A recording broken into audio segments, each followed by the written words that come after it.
We're gonna get another one on. We got some rock star agents on today. We got Justin Cambra, Denzel, and Dylan on. So morning, fellas. Good morning. How's it going? Good Oh, morning. Denzel, were you mute? I don't know if I could hear you. Try to say. Can you hear me? Oh, there we go. Yeah. There Yeah. you go. It's been a while since Denzel's been on. So maybe quickly just give a 60-second spiel, introduce yourself, and what market you're in, man. Hey everyone, my name's Denzel Falcon. I am a real estate agent investor here in the Metro Detroit area. I'm Michigan, obviously.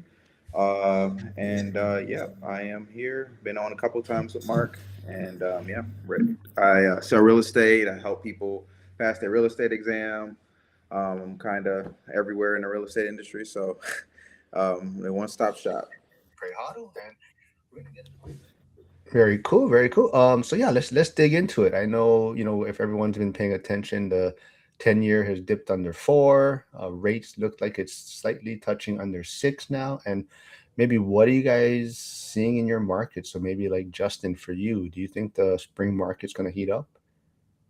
It hasn't heated up yet. I would say the last 2 years, typically we see like March to August is kind of your peak up for the year, and then the last 2 years we saw it actually pick up kind of Jan Feb, so it kind of shifted forward a little bit. This year we haven't seen the pickup, and before this call I was looking up for King County, which is predominant most of the population of Washington's in King County. So I was looking up the metrics, and man, all the metrics are either flat or downward trending. Downward trending meaning either the prices are going down or the days on market's going up. Supplies are going up as well. So not our typical market relative to the last 2 years. Denzel, what are you seeing in your area in Detroit? Areas. What for us, obviously seasonality here. Going into February, going into March and spring. So as it get warmer right now, it's starting to pick up. Actually, I was out with a couple buyers over the weekend, last weekend, and even yesterday, and multiple offer situations, still at this point. Yeah, I think right now it's starting to pick up, just as far as even rentals as well too. So I just had put one on the market. I had it listed for in January, and it wasn't getting anything. And all of a sudden, you got 5 or 6 applicants, all at once within the last week. So I definitely think it's warming up in each way for us rentals and just on the market in general. Are you guys still frozen though in Detroit? Oh no, no. Honestly, next week is supposed to be in the 50s, which is like everything here. So we just hoping to keep it like that. But it says it's supposed to rain, so we're not frozen anymore. But it's working out. Before Dylan chimes in on his market, there is everyone's channels or Instagram if you want to connect with them. Dylan and Justin, I believe, are also streaming also. So if you want to jump over there, subscribe and like. But yeah, Dylan, what are you seeing in your market for you? Yeah, so just talking to some of the agents in my office and then looking at my own personal listings, it seems like it's starting to pick up. I know one of my friends, he does a lot of transactions on the north side of town, which tends to be a little bit more expensive. And he said the activity started picking up in mid-February for him, just getting a lot busier. His listings up there, getting offers. The transactions that I have going on right now are more in downtown and lower price points. So the listings I have right now are at those price points. So it hasn't picked up too much for me yet, but I'm also selling some weird product right now. Like I have a condo that I'm selling. I'm not used to selling condos, used to selling single family houses.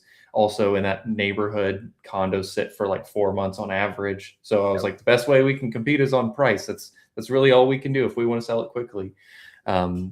But I have started noticing that I have been getting more showings the past 2 weeks, whereas the last 2 months have been dead. Exactly. Yep. That's what I've Yeah. been seeing too. So Denzel, with those applicants that you're getting, what I had noticed towards the end, near like fall last year, I would get a ton of applicants, but I was getting a lot of bad applicants, where I was Uh, used to getting a lot of B applicants, say from like Zillow. yeah. What are you noticing about like the credit worthiness or like, the quality of tenants that you're getting to apply? Yeah, so I use Zillow primarily for applicants as well. I kind of do both. Sometimes I'll list on Zillow and I'll list on MLS or whatever the case may be to see what I'm getting.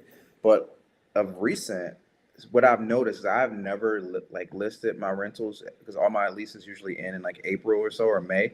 So this is like my first one because I have had like in a January, February type market.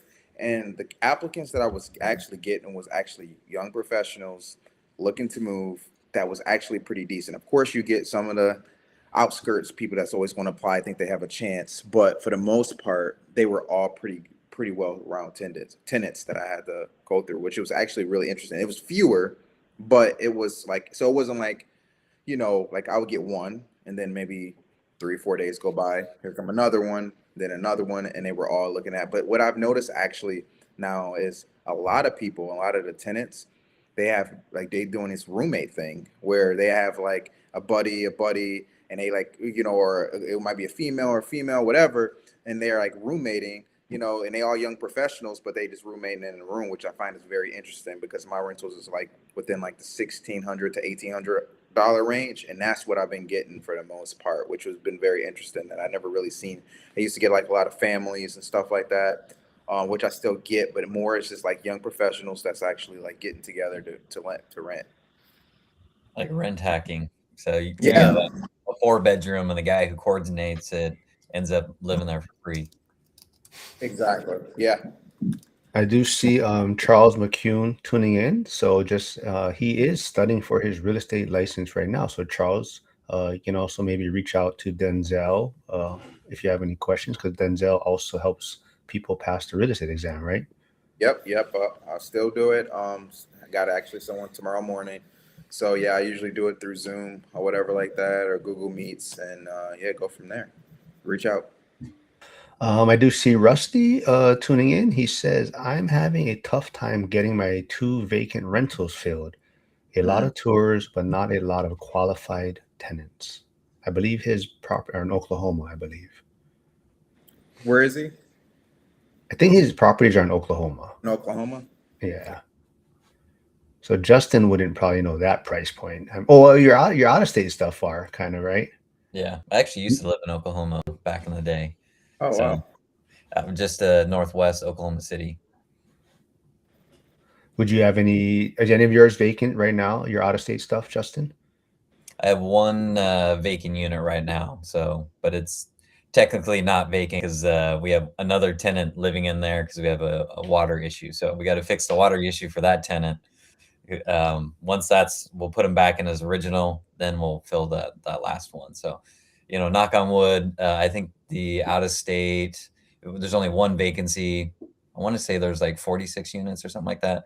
So sitting pretty good right now, and no delinquencies at all. So, Oh, you know, good. it's the best it's been in a while. At Good. least you're sitting that way.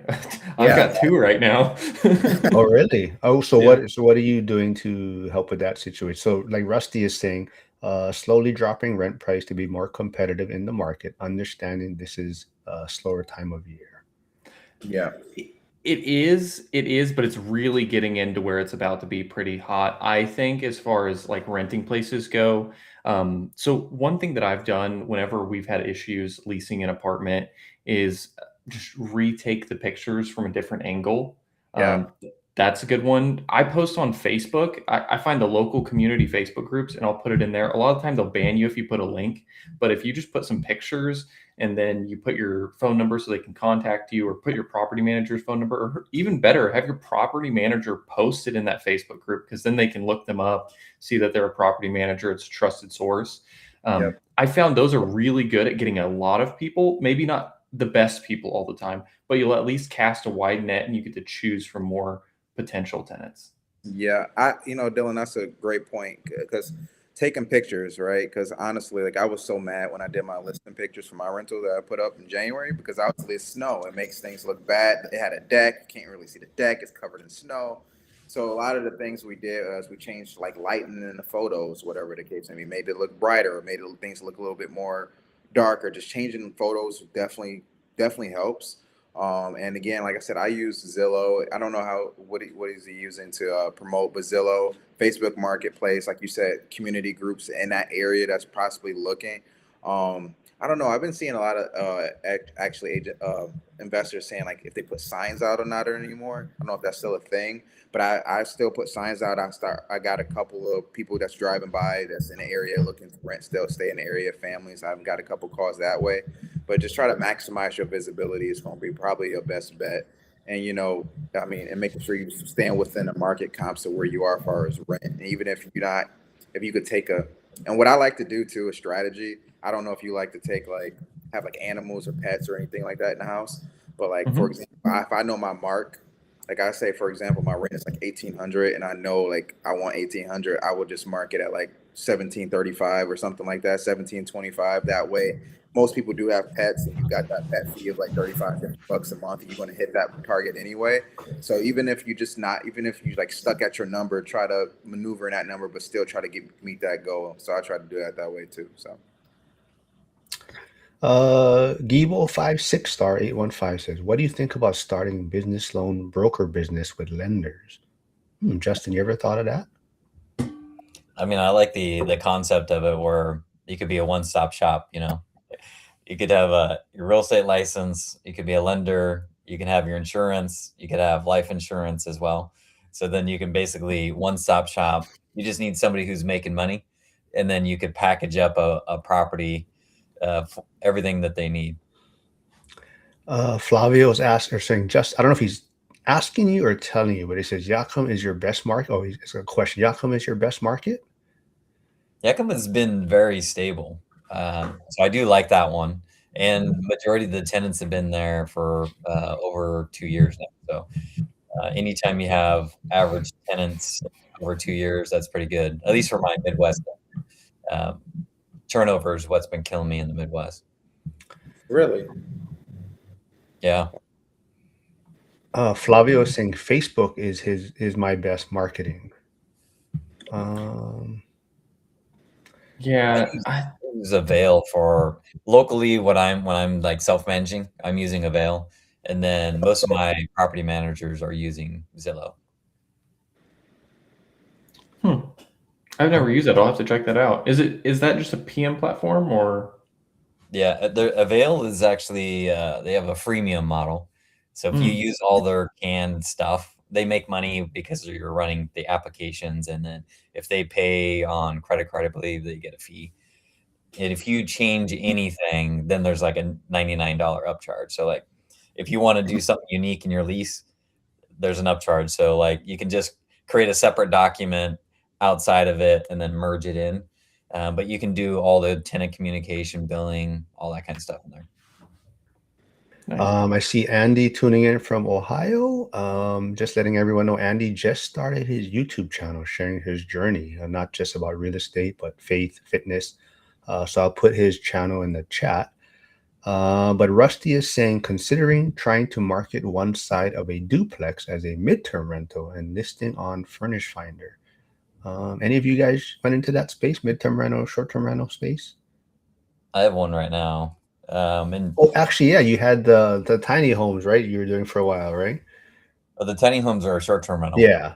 but the my old house hack is a medium-term rental. And from COVID to I would say October, November last year, pretty much 2 to, maybe 4 weeks max to kinda fill somebody in. Typically, it'd be, 3 to 4 months. And then the last person moved out, I think it was November. It took a while to get somebody in there, and so we really discounted the price because normally in the summer, around 3,500 for a three-bedroom, 1.5 bath. We ended up and then the winter is usually around, 2,800 to 35 or 2,800 to 3,000. So the winter, though, we were at 2,250. I was like, "Man, I let's just get this thing filled," right? Right, right. And the person that's there wants to stay long term, and we have the World Cup coming up, so we have, like, a graduated so, in March, it goes up to I wanna say it's 2,750, and then, then it gets up to 3,000, and then for, June with the World Cup, she doesn't have an option to extend in June, so if we if the supposed World Cup high rents comes in, we have the option to get a full month at, potentially crazy numbers. That's really good. Um, Rusty adds in, I've also been letting all the realtors I've worked with in the area know about units available. As realtors, do you ever help link tenants to your past buyers' properties? Oh, great question. Denzel, have you done that before? So the question is basically if I basically help my tenants with other buyers' properties that I have in the past that I worked with. Yeah, I think so. Yeah. Okay. I mean, not necessarily. Now, I mean, usually when I'm working with buyers or something like that, and or they sellers and they looking to sell a property and it's gone. I mean, those tenants are usually my tenants. They're young. They always say they're younger professionals. They're not looking to really buy at the moment. So I really haven't came into that too much.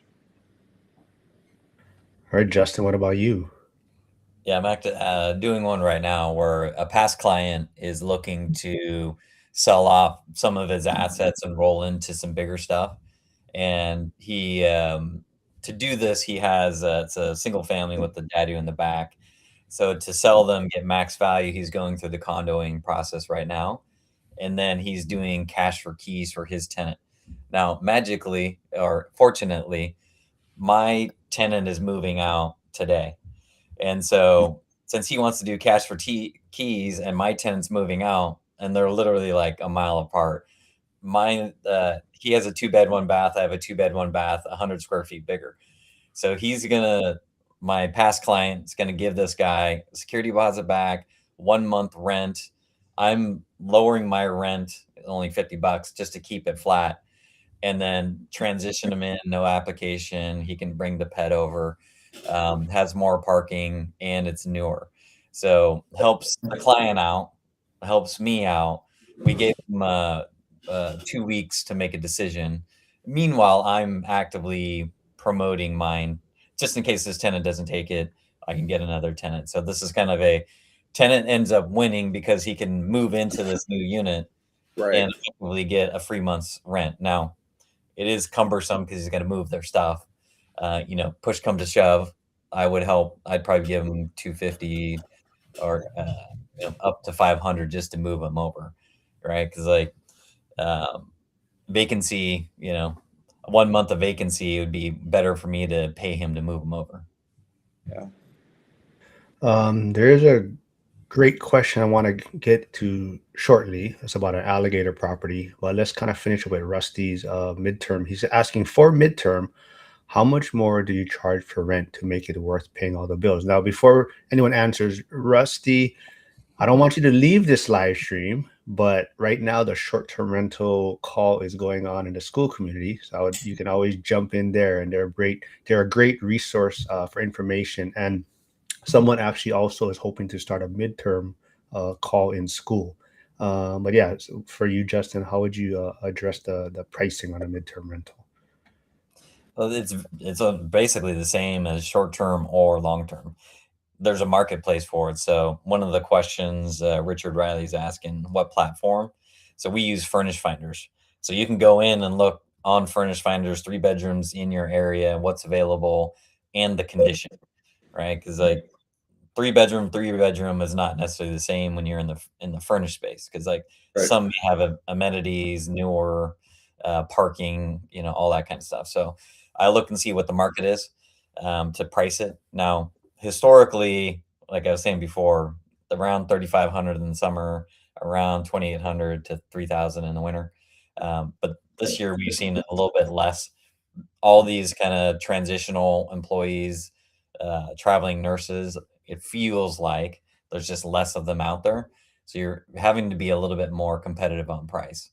Mm, it's good to know. So 1971 Leslie says, Mark, I follow Zuber and the Amigos, and after escrow assessment, instead of cash flow positive, now is an alligator, $150 a month. I'm assuming. Should I sell it? There's probably a lot more information that we would probably want, but just kind of on the surface, I would kind of look at it, for example, Zuber did a cash out refinance, I believe, at one point, and one of his properties became an alligator. at a certain point. So it also depends on if you have the other assets and cash flow to kind of handle the negative cash flow for some time being. And I think this was kind of one of the questions also that was brought up at the ORAD event, which I'll give Denzel a hard time for not showing up yet. But the one was one of the questions, like if you have a property that might be an alligator or a problem, would you sell it? And the quick answer was a lot of like the three amigos were saying, yeah, if it's a headache, I get rid of it and try to move on from it, right? But Dion actually broke it down in a different way, which I don't think anyone's ever really mentioned. He said he kind of looks at it like a marriage or a relationship, and before just quickly going to a divorce, you've worked so hard to get to this point. Now let's try to figure out if there's any way that we can save this property or save this relationship, right? So whether it's changing something in your insurance policy to lower the cost of insurance, if you can go contest the property taxes, right? Or if you can do rent by room, right? So try to look at all the situations first before you just quickly go to I'm just going to sell it because it's an alligator, right? So I would try to look. Do you have anything else you guys want to add to that? Yeah, I can add. So basically, yeah, make sure again, look at insurance prices. See what your taxable value is, and see if it was assessed properly, right? Because that happens all the time, especially here in Metro Detroit. How older housing stocks, when people hold on to their houses a long time and then they get reassessed like right away, right? So then when it goes up, it might go up 3 or 4 times X of what it was. So basically that's what the things that I would probably look into doing before maybe selling or so like that, and then see how you can maximize the property. If I don't know if the property is it's in the lease already, but obviously just know like, okay, can you hold on to the property maybe to a year to maybe try to go up on rent if the rent goes, shows for that, right? If it's improvements that you could probably make to get higher rent. I would try to do everything before having to sell, because I know it's hard. If you're doing a cash out to get the property, if you saved up a down payment to get the property, I mean, you just don't want to lose out that. Then you lose on capital gains and all that stuff. So I would just try to do all of those things first before maybe have to sell. But if it doesn't cash flow after that point, then maybe selling will be the best option at that point. Anything else you guys want to add in? Looks like they added in that where did it go? I was shocked that the lender had the right to increase escrow reserve 2 times from 2K to 4K. So this sounds like a no insurance or tax increase. I would look at your reserves because there's a reason that they increased that. This is probably not factoring in the tax change upon purchase. A lot of states will do an adjustment of the assessed value when you purchase the property. A lot of them assess it right up to, if not a little bit above, what you bought it for. I know mine got assessed at like $10,000 or $15,000 higher than what I bought it for that next year. So what the previous guys were paying was $1,200 a year. Mine's going up to 5,000. So Yeah. it's just a little bit different. Another thing is, if you're saying it's negative $150 a month, is that what you bought it as, or is that like stabilized where rent should be? Because I've bought actually both properties I was losing money day one when I bought the properties, but when I actually, when I rehabbed the property and then re-rented it at market rents or a little bit below market rents, usually I'm about 100 below, they were cash flowing very well. So if that's the case, I don't even think this is a difficult one. Now, you know way more than I do about the situation because you're the owner of the property, but these are all things that I'm thinking of just outside from some of the information that you've given. I'll add one item on there. I always look at, do I want to own it in the long term? Because I did have some alligators where I was like, do I want to own a long term? No. Because like it was in an area that had constant like break-ins, right? So like somebody moves out, I fix it up, somebody breaks it in, it's like 5K more to fix it up. I'm like, easy. I'm like, okay, let's fix it up, sell it, get rid of it. So I would look at that as well. Negative cash flow at 150 is fairly small. Yeah. Probably uh, debt pay down is probably still greater than 150. So like, is it great? No, but 10 years from now, if you like that area, I would keep it. Yeah. Denzel do exactly what I was gonna say when you Yep. mentioned break-ins. Yeah. Yep. I already know. Let's see. Yeah, sorry, I might be saying it wrong, but 1971 Lacey. If I I hate trying to promote it, but a great place to be is also in the school community. For $20 a month, you can. There's a lot of accountability calls, and you probably get a lot of different type of these questions answered or different viewpoints. So yeah, come check it out if you want. From your picture, though, I think you were in school before. You look familiar. I think if I could be mistaking you for someone else. But Flavio is saying, Justin, next time in Vegas, we should have an indoor soccer game, Seattle versus Hawaii. I want to see Justin and Millennial Mike play one-on-one. That's what I want to see. Oh yeah, we played quite a bit of pickup. Recently, I haven't because I moved like an hour further away from him, so it would take me like over 3 hours round trip to play down where he's at. See, we got anything else here? Rusty said he's staying here. Um, Rusty is saying now, I just got hit with tax assessment on 3 properties. There were full renovation. Taxes went up about 800 to 1,000 on each one. Ouch. Yeah, so it looks like the other person was in school. Yes. From your picture, I believe you're in Jersey. You're a dentist, right? I think you're an agent out in Jersey. But yeah.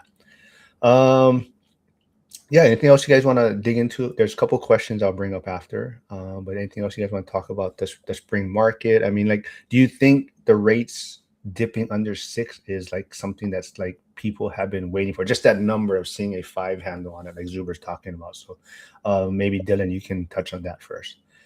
Yeah, I believe it gets people excited. I feel like we've been in a position right now where prices gone up, rates gone up. It was just more like that compounded how difficult it was for people to get houses that they actually wanted to buy. Seeing things come back into the fives, I think it's a sign of for them things are more affordable, even though prices are higher. Prices are lower in some places too. I just bought a house, closed on Wednesday. I bought it for lower than people were buying it in the past 2 years, like in that exact same model in that same neighborhood. So you might be seeing some deals and rates are improving for home buyers. I think it's a good sign all around for people that are wanting to get into houses this year. Justin, you're probably in the maybe the highest price point market. So do you think the rates dipping into the fives is going to be impactful for your area? I think it's going to help, but we're in I don't think it's going to help as much as other markets. My prediction here is that Seattle is very tech heavy. There's been mass layoffs, right? So 2,000 of the 16 or so for Amazon. A lot of friends of mine were laid off last month, right? So they may be using that refi to just survive to the next job, right? Or doing a HELOC to survive, right? They may not be looking to buy right now. But the people who are liquid still have a job and they think they're going to have a job next month, next year. For sure, those people are going to be active. But I think there's quite a bit of people here that are hesitant on pulling the trigger on a buy. Which, when I was talking at the beginning, this is why days on market are increasing. Prices, depending on the area, are flat to down. So there's definitely it's not your typical spring season and gangbusters right now, even with the rates coming down. Denzel, what about you? For you, I don't know.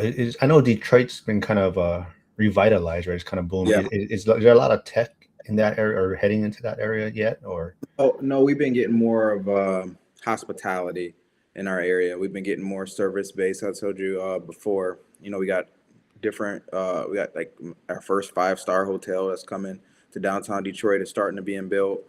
We're starting to get a lot of hospitality, restaurants, stores that is starting to come. That's bigger in other areas. So that's what we kind of starting to see now. It's been drawing people downtown and just in the metro area. And obviously, for us, again, I think for sure it's a lot of pent up demand. I think rates is going, a little bit under 6 is going to definitely help. People are going to be out there shopping. I mean, I'm telling you, man, it's like I was just out yesterday and I went to an open house.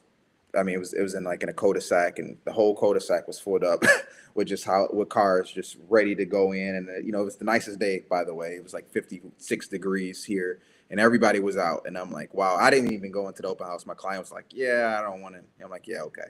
And we just end up driving off because they knew that they didn't want to get into any bidding wars. So it's starting, and for sure in my market, this is where it gets fun. So got to get creative how you make offers. Yeah, in your market, if based on what you said earlier, I think you said around 250K. If you did a 5% down, 6% interest, you're basically at 1450. And then add in insurance, maybe you're at 1550. So like you the rent versus buy, it makes sense to buy at that scenario. Yeah, it definitely makes sense. And that's crazy. We go back and forth with this, my clients and just what should I do? Should I continue to rent? Should I buy? But it's still there evenly. Like, I mean, for example, like the rental I bought just recently in January, and again, I think I put 20% down. Obviously, nothing special. I bought down the interest rate to like 6.3. It was like a 6 point. They was quoting me at like 6.7, 6.8. I bought it down to 6.3. My mortgage is like, 1,300 bucks compared to like, renting a 3 bedroom, 1 bathroom house. You get that in a decent area for 1,300 bucks. If someone got that all day, I mean, that's just you're not getting that for rent. No. Well, Rusty is saying he just closed a DSCR refi at 6.3%. Not too bad. I know on the Gen Z accountability call this morning, Brandon Potts Built to Rent said he just did one, I believe 5.75. He said he did pay it down, and he also has a prepay, but he didn't do the traditional 5 4 3 2 1. I believe his is the 5 5 5 5 5. So definitely that's kind of why his rate was a little bit lower. I believe he went with lending one, he said. Yeah, he said he paid 3 points. Well, he said a few points, so I guess it's subjective. I think three when somebody says a few. And yeah, he did say recommend lending one. And then Cody also sent somebody else that yeah, I could share if anybody's interested, but he was saying it was like in the sixes as well for DSCR, cash out refi, interest only. Yeah, I was trying to get my contact at Lending One on one of the best calls in school, the Thursday Pittsburgh call, but he actually just got promoted. So there's a new person that does the loans now in my area. So I'll see if he can jump on the Thursday calls at some point. But yeah, Justin, you had a question, I think, or you have to touch on something. yeah, so we're talking about Detroit being revitalized. So Yeah.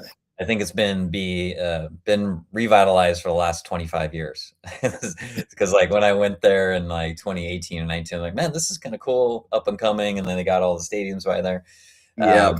I think the two big levers there, obviously, you got manufacturing. So with the tariffs and the you know bringing back the supply chain back to the central Midwest, combined with lower rates because you have UWM, which is like Yep. the largest or second largest lender, which Yep. they have like 10,000 plus employees, something like that. So if you have, the rates dropping, the refi boom, they're going to be filling up those UWM gigantic offices west of Detroit. And then you got the manufacturing coming back. So you could see a big surge in Detroit. Are you seeing it already, or is it kind of just slowly increasing? Slowly increasing. Like I said, the refis are coming, for sure. I spoke to a bunch of my mortgage broker friends, and they are starting to do the refis now, and see a lot of advertisement out for them doing that now. And just I already know, like as far as with the lowest rates again, they're going to, it's about to start to boom as far as our housing market, and it is continuing to go up. I mean, it's crazy. I mean, you can here right now, you buy a house, you know 250,000, 300,000. Next year or two, you at 450 at that point. I mean, it's just continuing to go up because we're so below, where, national prices are as far as, where we are because we've just been so far behind throughout the years. So I think we're just catching up. And people are seeing that on the tax assessments tremendously now.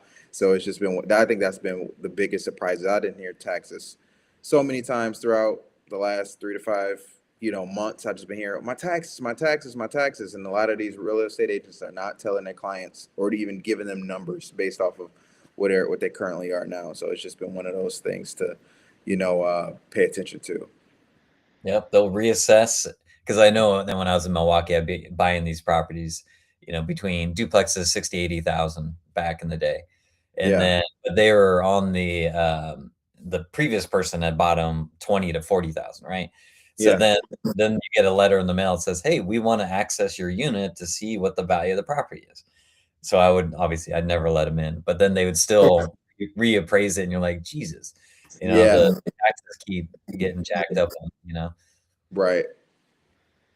To Justin, that. Oh, go ahead. No, go no, ahead. I had another question related, but I'll let you go, Mark. I was just gonna say to that point, Dion and Brian Davila had a school exclusive interview at the event. It kind of talks about going back to cash flow rentals, or rentals don't cash flow today, right? Oh, Yeah, Denzel, I'll give you a hard time about that too. That you won't be able to see that until you join school. But oh, man. You got me, but Mark. but to we had this discussion also, and you guys are talking about taxes being reassessed, and I think a lot of it is this is just a perfect storm right now where everything is hitting investors, right? So insurance have gone up, property taxes are going up, cost of construction is going up. So yeah, cash flow deals are harder to find, the margins are slimmer. But if you can just kind of weather this storm, I think, and just get through this kind of period, I think just like anything, it's like a cycle, right? So right now it's higher rates, and it's just this period where it seems very challenging, but if you can just get through it, I think same thing, right? You'll be better off on the other side, right? Yeah, I agree with that, Mark, for sure. I think that's it is real. It's really, like I said, I've been hearing a lot of investors complaining right now about this, how it is to buy right now, and a lot of them are holding off, not buying. Just in my market, I've been hearing I'm a part of a lot of Facebook group chats with real estate investors and stuff, and they're like, "Yeah, I'm not buying right now. I'm not buying. It's hard to cash flow. Can't get any cash flow. Taxes reassess. My insurance went up. My management fees are going up." And they don't see, a lot of them are not seeing the worth in it. I take a different approach. I think if you can get something to cash flow, and right now in this market, I mean, I think you can be better off, 3 to 5 years down the line. I think, once things start to calm down, or if it ever calms down, I mean, I think you're gonna be if you cash flowing now, right now, I think it's just one of those things that you just going to be in a good position 5 to 10 years from now. To that point, real quick, I'm not sure if that individual is still here, but the one that had that alligator, like you touched on property management too. That's another option too, right? Like if you maybe have to self-manage for the time being, right? That is a 10% possibly expense that you can kind of cut out there, right? So you got, like I said, it's kind of like a marriage. Make sure you go through all your options first before you just say, I'm going to just get rid of this property. Yeah. Let's see if we got anything. Curtis is here. Hey, I invited him on, but I guess he's a belt holder now, so he said I don't need to do this kind of stuff. He's too Uh, big time now. yeah, that's what he said. That's what he told. I said, Yeah. well, whatever's, man. But he says, yeah, Washington multifamily, less inventory and sitting longer. Mark, to your point about property management being a 10% expense, uh, that is something I think that investors, if they're close enough to their property and they have the ability to self manage, it's 10% of gross. So if you compare that 10% of gross plus whatever maintenance markups and everything they have, compare that against what your net is, because it might be close to equal to that. So if you cut out the manager and then you just have all of that money together, you got to do a little bit of work now and again. But if you're having problems cash flowing now, that is the solution to your problem. You bought the wrong property. You might just have to suck it up and manage your own properties for a little bit. You know what I mean? Yeah. And you know what, Dylan, it's not even, I mean, from my experience, and Justin, you can probably tell me different, but like, because you have like a lot of units, but it's not that big of a, I know it's not, I mean, I barely get calls, like from all my Yeah. tenants, like, as long as you take care of them, you buy good properties that's well, that is well taken care of and well mannered, you don't really have any issues. I mean, you got good tenants. I don't get any. I don't know. I don't know. I just think if they got the utilities, they paying for. I mean, they're doing the landscape. It's pretty much nothing else to do. Yeah, you might get a hot water tank. You prepare for that, furnace and stuff like that. But when I buy, I kind of. I mean, you can't never like guess when those things are going to go out. But like, you got to do your due diligence on the property. You got to know, like, okay, this is going to go out. This got 2 years life on it. This got 3 years life on it. Just kind of know it that based off that. But like, I mean, managing is not really that difficult. I mean, it's a little bit of more of a headache because you're dealing with the tenant sometimes, or they might got requests or questions, but it's not. It's just a quick text message. I'm done. I put my phone down. I'm done. It is what it is. You know. Yeah. Anything else you guys want to touch on your guys' markets, or what are you guys expecting maybe in the next few months? I don't know, Dylan, you got anything? I am right now trying to increase my liquidity because I foresee myself either doing. Oh, Brandon's calling me. I will have to call him back later. I foresee myself doing new construction or buying a duplex sometime this year. That's the goal. I recently have been talking to some friends that do a lot of flips and stuff, and they've got friends that are like architects and stuff like that. They're trying to connect me with the GCs and the people to be able to get the plans together. But I really want to learn how to build something after talking to Brandon a few times and listening to what Brandon has to say about doing new construction and how he's been able to pretty much just create 30% equity from just doing the work of buying the land and having the property built and then being able to recycle most of his money back into the next deal. I think that's fantastic because you get properties that have almost no maintenance issues. They're high quality, so you get a bigger tenant selection base because a lot of people want to live there. I just think all around it's fantastic, and that's really what I'm wanting to shift more to instead of buying like one of my properties is a 1900. I don't want too many more of those. Yeah, I understand. Justin, I know you're probably working on some things. What about you for your market?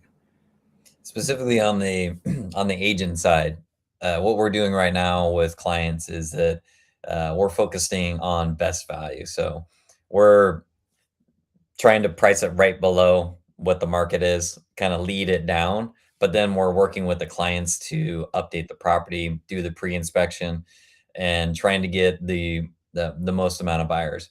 One of the things I was looking at on our trends in King County, the number of shows to pending is actually declining. So, which is kind of a good thing. It's like there less people are looking at it, but you're still going pending. So the people that are coming, we want to make sure that they actually submit an offer. So, and we're having those hard conversations. For example, we had a starter home, small, it's like 700-ish square feet, in very South Seattle. So we worked with the client and we readjusted expectations. He was like 5 to 525. We listed at 485. He probably put 10 to 15,000 into it, landscaping, updating the painting and stuff. And we've been getting a ton of traction on this one. So we have offer review day Tuesday. So our goal here is that instead of trying to get the perfect buyer, price it a little bit lower, get multiple buyers, and hopefully it takes you back up. So um, 2 years ago, you would just kind of throw it on the market, and it would basically sell, right? In today's world, you've got to be the most value, right? For the price and what you're getting Yeah. needs to make sense for people. Denzel, maybe talk about your market a little bit, what you're hoping to see, and then also maybe give people a little insight on your ADU project. I forget how long ago you completed that, but maybe the pros and cons and maybe some headaches on dealing with that. Yeah. So into my market, I'm expecting it to be a buyer frenzy, for sure. Like I said earlier, I think that with the rates being where they are, the summer and spring approaching, I definitely think it's just going to be a buyer frenzy. I think, like you said, Justin, pricing the property at a specific realistic number, a little bit below where you think what the most value is probably when probably going to see, and that's where the multiple offer situations are going to come across, and that's what I've been noticing, just how homes been priced in the area. Now, as far as like my project, my ADU, I'm just I had a small hiccup, and it's just one of those things, and Dylan, you talking about building, but basically, yeah, I've been building this ADU for since 2024. I had a house fire, and I had a basically a dadu in the back of my property. It burnt up, and basically, I've been building ADU ever since. So I've been going through the process of it, and I just came to a huge snag, which was almost about to be an $8,000 hit. But basically, I was in a process doing my final inspection, and mind you, the inspector been at my property over the last probably last 8, 10 times over the last 18 months or something like that. And we finish, he do the final inspection, he does his walk around, and then he's like, oh yeah, you can go ahead and rent it now. Mind you, I got my photographer ready for the following weekend to take pictures. It's gonna be a sunny day. It's going to get it properly done. And then it turns out that he said I basically needed another egress because it basically mine's is a 2-car garage over an apartment. So it's like 700 square feet at the top. And basically, he said I needed another egress point. I couldn't have an egress point going directly into the garage. I would need another door so that they can go up the stairs and be, where they wouldn't have to go into the garage to exit. So basically, I had a couple options to do. I could have built some stairs. I had a balcony off the ADU, and so I could have built stairs from that balcony. That was going to cost me 8 grand. Decided not, and then the other option was to basically extend the wall in the garage and put another door there so it can go strictly up. So basically, that's what we decided to do. We did it, and now got my final inspection again after 2 weeks of having to do with my builder. Um, I'm going to basically get it re-inspected. Hopefully, we pass. But it's been basically building is. It just comes with its complications because honestly, that was the city's fault, right? The city's got my plans. They reviewed the plans that you pay for them to review it. The same inspector has been out there 18 times. Should have mentioned it in the framing. Didn't mention it in the framing. Didn't, no fault of my own, and still got caught with something at the end of my last inspection. But other than that, though, with it being done, I done doubled my house, the value of my property by at least $250,000. And I'm planning on using that equity to do a HELOC while I'm here, to draw some of that out to be able to buy my next, maybe a duplex. I've been actually looking at vacant land too to see about building again because now I kind of understand this is my first build, and now the fact that I did it from the ground up and went through all the steps, I kind of learned a lot just going through the process. Now I got like access to architects and things like that, so I think it'd be a really good idea to to buy some land. You can get some good land around in the area I am. It's pretty prime. If it was 60 to 90,000, buy something cash and then build something that's 200, 1,000 square feet on it, and it'd probably be worth 300 grand because everywhere my house is stock in this area is like early 1900s. So, but yeah, it's just been an interesting ride. But I'll be finished up with it pretty soon. But that's my next goal, next plan is just to draw from that equity once it's done, and then go ahead and repeat the process. I see Brandon tuning in of Building Wealth Flow. He spoke day 2 at the ORAD event in Vegas, and he was just calling Dylan. So I gave him a hard time on why he's bothering you when you're live streaming. So he jumped on over here. But I do live stream every week now with Brandon on Tuesdays. I also live stream every Monday with Cody Davis, and everyone also Justin and Cody are also live streaming every Wednesday at 8 a.m. Pacific. So check them out. They're also but I want to make sure we get into this one kind of question or post that I saw on X. I've been tossing it around with a lot of people and getting their thoughts on it. So I guess Mr. Beast, I guess what is it, year 2 or season 2 now? The winner was announced. They would receive $5 million, I believe. So the question or post was though, would you want $5 million today or $50,000 a month for life? So who wants to touch on this first? Cash flow. Yeah. I'll take Okay. Yeah. That's Okay. Give me the. Go ahead, Justin. Go ahead. No, you go first. I'm typing it in Gemini because I have an answer, but I want to back it up with like financials. Oh, okay. Well, I don't have any financials with it, but definitely I would take the 50,000. A month for sure over the 5 million. It was 5 million, right?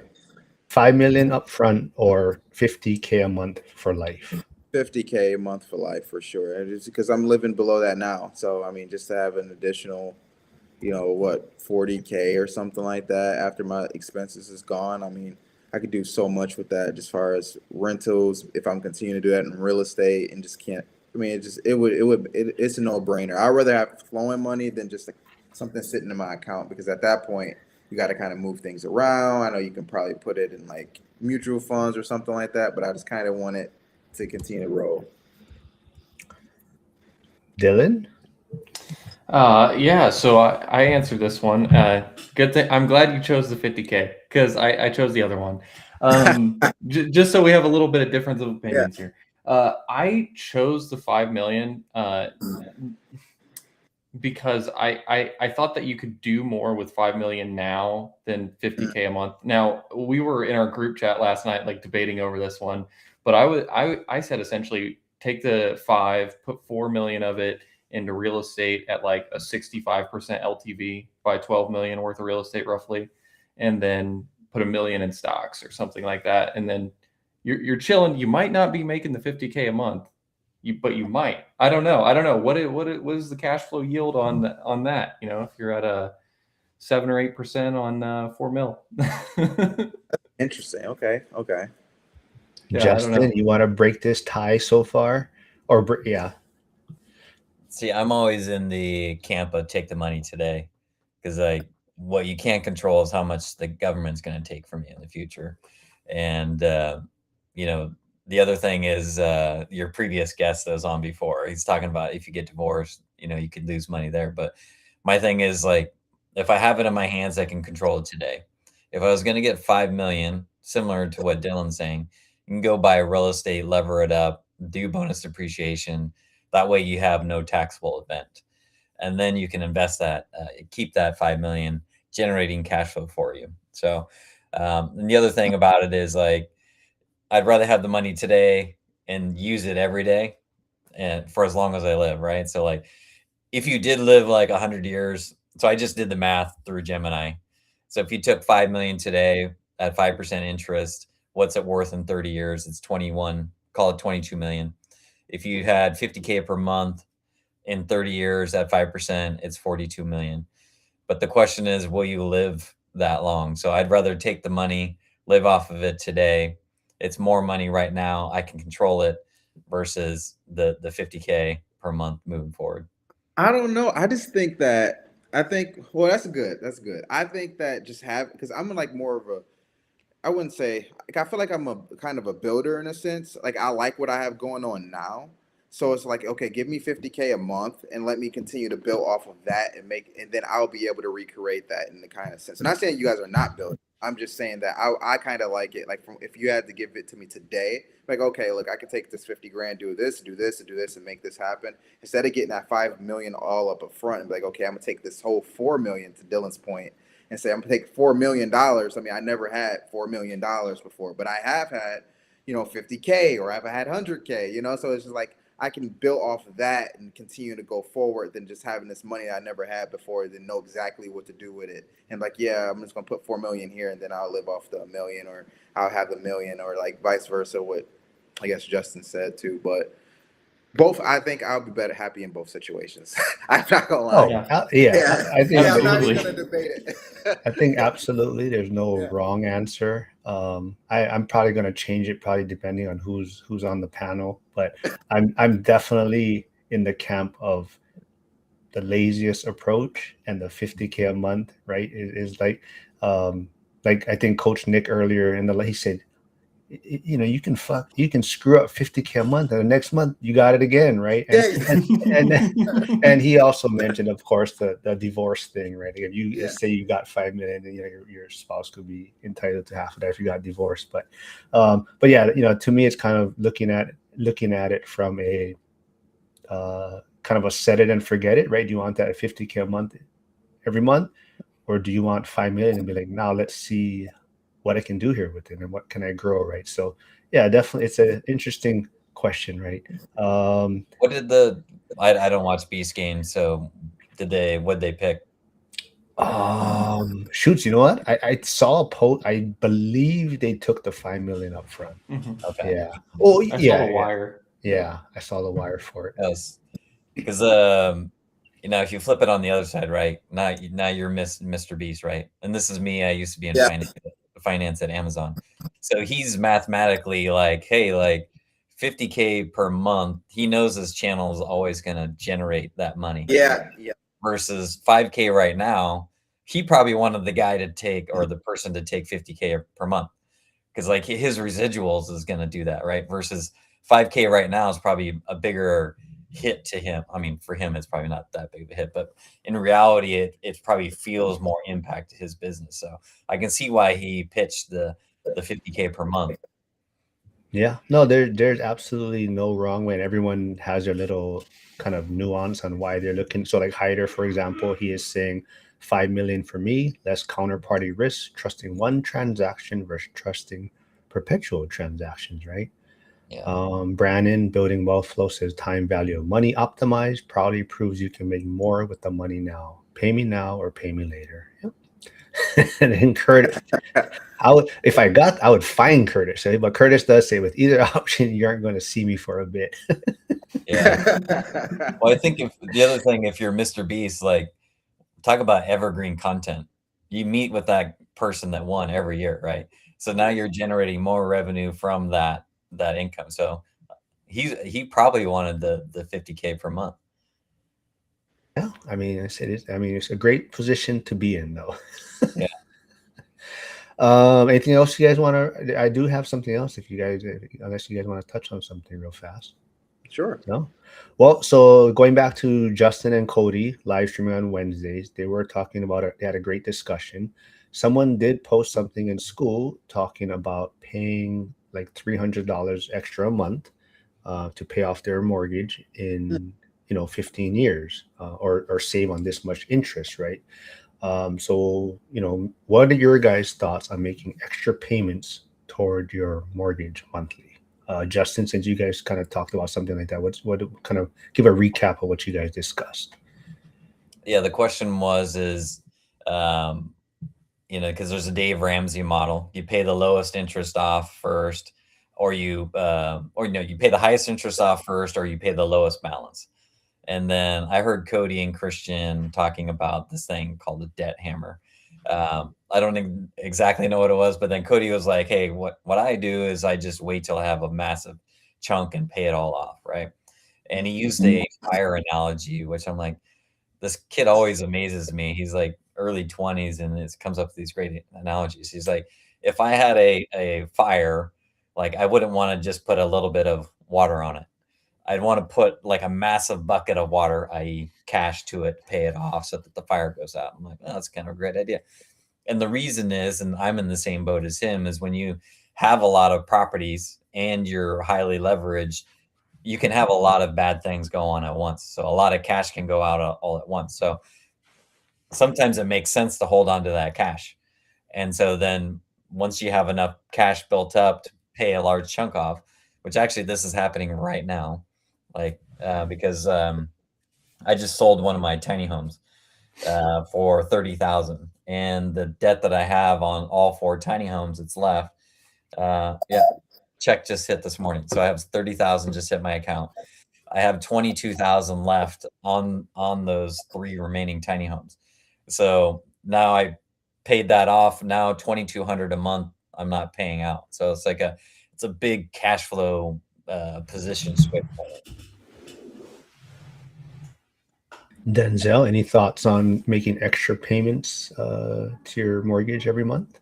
Uh, yeah, I kind of like what Justin said about it. I think that if you can save the money, the extra $300 now, and save it and put a little bit more towards it, then down the line, that's probably the more route that I would probably go. Uh, or just not for me. Like again, I want to be able to accumulate as many rentals as I possibly can. That I feel a good number for me. I don't need 50 units, 60 units. I just want 10 personally. And if I can get to 10, then at that point, that's when I would probably start to pay off, the lowest balance, not the highest interest, but the lowest, balance I have on one of those properties, and then start to pay them off down the line. So I think, I wouldn't, if you can, I would hold that money because things happen. You never know what things happen. I mean, for me, I actually had a fire, so I understand to have basically have that stash put away where you can survive and go through those things and not really affect you. So I think it's nice to have good savings to be able to do that before putting $300 on your mortgage, especially if you got a good interest rate. It just depends on where you are too. I mean, if you just got one primary and that's your primary goal is to pay off your house, it might make sense. But I mean, $300, that can go into the market, that can go into stocks, that can do something else that maybe can present a little bit more of a return for you. So I'll kind of look into those things before I have to, put $300 towards my mortgage. Dylan, thoughts on that? Yeah, I would have a different answer for the primary and for the investment properties. Mm, Um, for the primary, I think okay, you can put a couple $100 per month to help pay that one off. For the investment, mostly because I don't look at the primary as like an. I know some people see it as a asset. It just costs you every month. Yeah, they go up in value, but I don't buy the whole primary as an investment property. I assume I'm just losing money to equate to whatever inflation is or something to that effect, unless I did a value add deal. For the investment properties, though, I very much agree with what you guys are saying and Cody and Christian's whole ideology on that. That it's better to have the cash now because if you have a really big problem, oh, I've been just shoving all of my cash into paying off the mortgage. Now I have this 20 or 30,000, or maybe I have $100,000 bill where I need to redo a new roof on an apartment building. Like that's a really big deal. It's better to have the money on hand because what we can end up doing at some point is just selling off a few of our properties, just like Justin did in this case, and just hammer the debt on one of them. Just eradicate it altogether all at once. Also, the debt is becoming less valuable over time. So if you hold on to the money, it's not really doing you any bad, in my opinion. If your main goal is to pay it off. yeah. And another thing I like to look at too with that is it's just making sure if you do have debt that you want to pay off, just whatever season you are in. So like for me, when I'm in acquisition mode, if I'm buying something, I'm in acquisition mode. I'm saving as much as I possibly can. I'm using that as down payments. I'm using that for remodeling things, repairs and stuff like that. But then if I'm in like, okay, it's time to pay some debt off, then I'll switch modes and I'm like, okay, now I need to pay some debt off because you start to think about it. Let's say if you're getting cash flow like, you know, $400 or $500 a month, and then you got a debt consistently that's $500 or $600 a month. I mean, could you now your new acquisition would technically be paying for that debt, but I would kind of think of it as like, okay, now if I can pay that debt off and not have to pay $500 a month, and then now acquire a cash flow and rental that's $500 or $600 a month, and now that's $1,000 now that I'm able not to spend out, but now bring into my account that I don't have to spend and then go. So I just kind of like I like to acquire then pay debt, acquire pay debt, acquire pay debt. That's kind of how I am. It's kind of slower that way because honestly, if I'm in just acquisition mode all the time, then I can continue to build. But I don't like to have a lot of debt on like far as like consumer debt or like student loans, car loans, and stuff like that. I just try to get rid of it completely, and have done that before I even acquire anything else. I just like to kind of keep it balanced, so that way I'm having more cash flow come in than me paying out on debt. Stephen Coyote, he also hard hat to rentals in school, says my wife pays a couple of hundred extra dollars a month our main mortgage, and I hate it. But I would like to sell this house because I'm in a flood zone and an HOA. So I let her do it just in case we ever decide to sell. That's the only reason I would let that fly. I mean, yeah, but I guess my thing is always by making extra payments, it doesn't change anything for you, right? Until Yeah, you make the complete payoff of it. So, I would rather hold it in another, like most of us are saying, as a liquidity or a reserve. But then the issue with that, with a lot of times people push back is their thing is if I save up this large chunk of money, yeah, yep. I'll spend it on another deal. So that is why they pay it, so that it's not there for them to use on another acquisition. So, but to Dylan's point too, I would say, well, I would buy that great deal that you said that might come up, and I can sell something else, maybe an underperforming asset in my portfolio, to now pay off that other debt that I was trying to pay off, right? So, but I would just try to, like you're saying, accumulate more pieces and then pay off another one. But let's get to Charles' question and wrap that up with this. This will be the last one. But he did ask, I think it was with the 50K a month. He says, how much debt would 50,000 a month buy? Not quite sure what he's how much debt. Well, if you lever it up, right? So if you have 80% leverage, so you'd be 250,000 per month. Or if you added it, times that by 12 if you bought one thing a year versus one time a month. I wonder if he's asking about like how much bad debt you could get yourself into with 50K a month. I don't know. You could do that in a heartbeat. People go buy a Lambo, you buy a liability. You can Well, do the that cool now with thing no is, money. Yeah, I know, right? 0% interest for 3 months, and then it's like, Yeah. Steven is saying, yeah, help me tell her that, Mark. Steven, what I would do for you, something to think about it. If you're familiar with the term velocity banking, you go get a HELOC on your house. Now you'd have to look at interest rates, current mortgage, and the HELOC, but it actually works out pretty well if you, even with a higher HELOC rate than your primary mortgage, where if you have equity in the house, take a HELOC out, you can take a chunk of that money in the HELOC, put it down on the mortgage, and then every time your money comes in from your paycheck, instead of sitting in your checking account, it sits in the HELOC, and you very quickly pay down that HELOC. And so it's more how you use your money. Oh, he might have. So just letting everyone know, Justin is on a cruise again. I can't keep track of where he is in the ocean, but Back out. yeah. That's pretty. You'd have to refinance or get HELOCs.